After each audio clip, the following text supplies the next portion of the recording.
Welcome. Today we're diving into the essential world of SharePoint permissions, focusing on owners, members, and visitors. Understanding SharePoint permissions is crucial for managing content security and access control across your sites and libraries.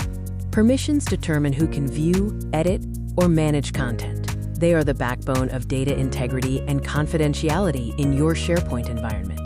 SharePoint simplifies permission management by using default groups: owners, members, and visitors. We'll break down what each group can do. These three groups cover the majority of access needs, from full control to simple read-only access. Let's look at their specific rights. Owners have full control. They can manage site settings, permissions, content, and the site collection itself. This is the highest level of access. Members typically have edit or contribute rights. They can add, edit, or delete content, but cannot change site structure or manage permissions. Visitors are granted read access. They can view pages and documents, but cannot make any changes or additions to the content. Site permissions are the broadest level, governing access to the entire SharePoint site. It's the first layer of security you configure. Let's quickly walk through how to check current site permissions and adjust them within the SharePoint settings interface. The best practice is to add users to these default groups, rather than assigning permissions individually. This keeps management simple and scalable.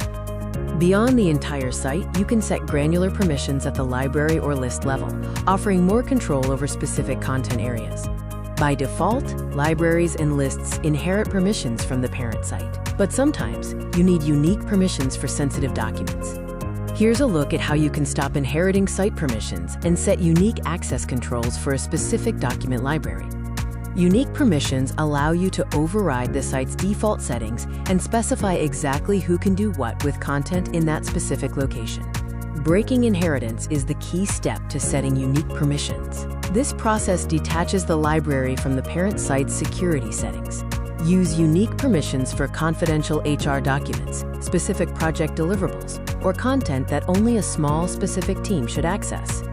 To maintain a secure and manageable SharePoint environment, follow these key best practices for handling permissions.